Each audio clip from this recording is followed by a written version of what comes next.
आज हम लोग देखेंगे स्पेक्ट्रम के बारे में कि स्पेक्ट्रम क्या होता है। तो देखो, जब श्वेत प्रकाश किसी प्रिज्म से होकर गुजरता है, क्या बोलोगे, जब श्वेत प्रकाश किसी प्रिज्म से होकर गुजरता है तो वह अपने अवयवी रंग, अब जानते हो प्रकाश में कितने रंग होते हैं, 7 रंग, ठीक है।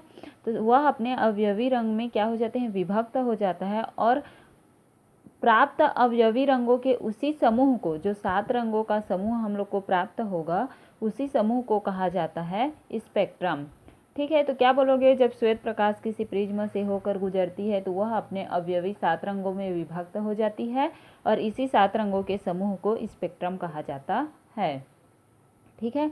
स्पेक्ट्रम 2 प्रकार के हो सकते हैं, पहला है उत्सर्जन स्पेक्ट्रम और दूसरा है अवशोषण स्पेक्ट्रम।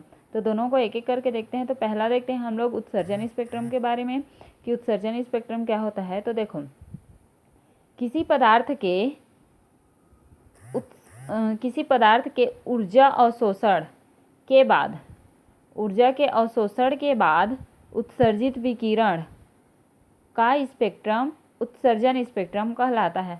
अब जानते हो कोई भी चीज़ क्या बोलते हैं, ऊर्जा एक्सेप्ट करने के बाद या फिर ग्रहण करने के बाद हम लोग लोहे को ही ले लेते हैं। जब हम लोग लोहे को गर्म करते हैं तो वह अपने अंदर इतना ऊर्जा एक्सेप्ट कर लेता है कि वह लाल लाल दिखता है, देखे हो, पूरा गर्म होने के बाद। तो उसी में जो उत्सर्जित होता है, उसी प्रकार से किसी पदार्थ के ऊर्जा अवशोषण के बाद, ऊर्जा को पहले अवशोषित करने के बाद जो वह उस ऊर्जा को या फिर उस विकिरण को उत्सर्जित करेगा तो उससे जो स्पेक्ट्रम प्राप्त होगा उसको उत्सर्जन स्पेक्ट्रम कहते हैं। उसके बाद है उत्सर्जन स्पेक्ट्रम। 2 प्रकार के होते हैं। तो इसके कौन कौन से प्रकार हैं उसको देख लेते हैं।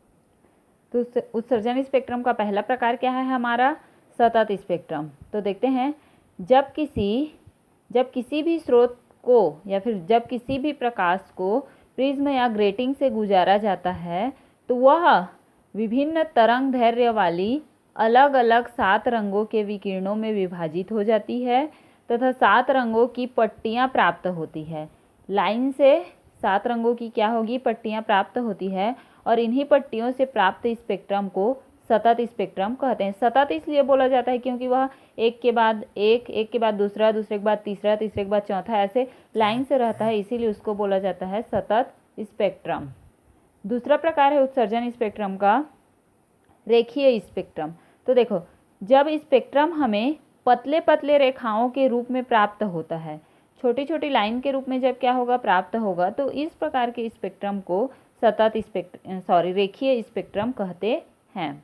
तो ये दोनों था हमारा किसका प्रकार था, उत्सर्जन स्पेक्ट्रम के 2 प्रकार हुए। सबसे पहले तो स्पेक्ट्रम 2 प्रकार का हुआ, उत्सर्जन स्पेक्ट्रम और अवशोषण स्पेक्ट्रम। उसके बाद उत्सर्जन स्पेक्ट्रम के हम लोग 2 प्रकार देखे, एक तो सतत स्पेक्ट्रम और दूसरा देखे रेखीय स्पेक्ट्रम। अब देखते हैं हम लोग दूसरा है अवशोषण स्पेक्ट्रम कि अवशोषण स्पेक्ट्रम किसको बोलोगे। तो क्या होगा, कुछ स्रोत से प्राप्त सतत विकिरण को प्रतिदर्श या फिर प्रिज्म पर डाला जाता है तो वह विकिरण की कुछ तरंग दैर्घ्य का अवशोषण कर लेती है। अब जिसका वह अवशोषण करेगा वह हम लोग को दिखाई नहीं देगा, बाकी का रंग हमें दिखाई देगा। तो अवशोषित होने के बाद जो स्पेक्ट्रम प्राप्त होगा उसी को बोला जाता है हमारा क्या, अवशोषण स्पेक्ट्रम। नाम से पता चल रहा है कि कोई भी कलर का जो तरंग दैर्घ्य है वो गायब होगा या फिर हमें लोग को दिखाई नहीं देगा, अवशोषित कर लेगा, तो उससे जो स्पेक्ट्रम प्राप्त होगा उसी को बोलेंगे अवशोषण स्पेक्ट्रम।